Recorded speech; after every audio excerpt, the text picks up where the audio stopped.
प्रणाम।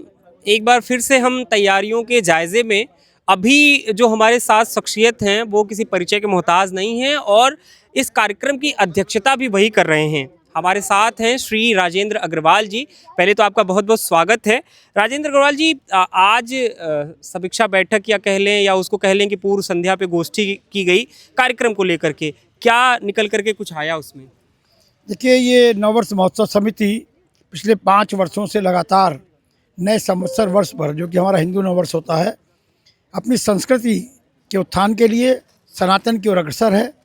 और आओ हम लौट चलें पुरानी संस्कृति की ओर और एक दीप जलाएं। इसमें गायत्री परिवार के साथ मिलकर ये कार्यक्रम लगातार कर रही है और कल यहाँ पर उसका विशाल कार्यक्रम है, जिसमें मैं उम्मीद नहीं, पूरा विश्वास है कि हज़ारों की संख्या में लोग उपस्थित होंगे। गायत्री परिवार के बच्चे, गायत्री परिवार के और अन्य लोग, प्रमुख लोग सब अपना कार्यक्रम प्रस्तुत करेंगे। इसके अलावा तमाम सांस्कृतिक कार्यक्रमों की यहाँ समीक्षा की गई है। कल की तैयारियाँ पूरी तरह से लगभग पूर्ण हो चुकी हैं। कल के कार्यक्रम के अंदर अद्भुत भीड़ होगी और आपको एक अद्भुत दृश्य देखने को मिलेगा। और हमारा प्रयास ये है कि जो 1 जनवरी नया साल जो हम लोग मनाते हैं और हमारी पुरानी परंपराओं लोग भूलते जा रहे हैं, हमारा जो युवा वर्ग है, नए बच्चे हैं, तो जाने की नया संवत्सर वर्ष होता क्या है, जो चैत्र माह के प्रथम दिन में होता है, प्रथम नवदुर्गा को प्रारंभ होता है, इसका महत्व क्या है, इसको जानने के लिए ही ये कमेटी काम कर रही है।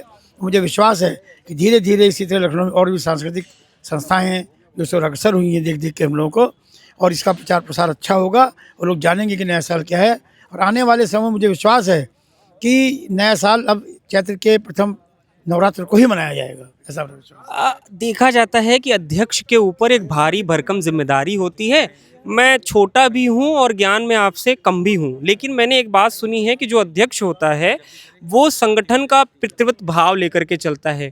कहाँ थोड़ी बहुत जिम्मेदारियों में अड़चन आती है, कहाँ युवाओं से थोड़ा बहुत उलझन आती है, इसको लेकर के क्या कहेंगे? आपके क्या ख्याल है और कैसे इनसे आप सुलझ जाते हैं? देखिए, मुझे सांस्कृतिक संस्थाओं के अंदर भी कार्य करने का पूरा अनुभव है। ये मैं कोई किसी घमंड के साथ नहीं कह रहा हूँ। मैंने अग्रवाल सभाओं को संभाल नेतृत्व किया है, व्यापार मंडल का नेतृत्व किया है, तमाम रामलीला समितियों का नेतृत्व किया है। तो मुझे तो किसी तरह की उलझन नहीं आती है।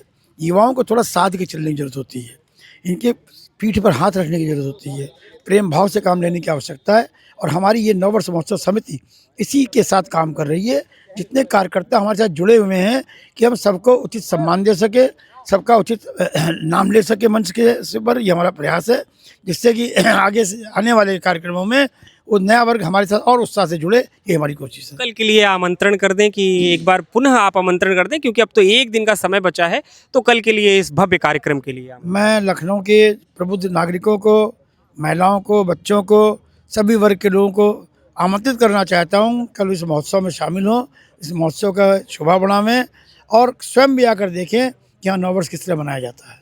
बहुत बहुत धन्यवाद। हमारे साथ थे भारतीय नववर्ष महोत्सव समिति के अध्यक्ष महोदय।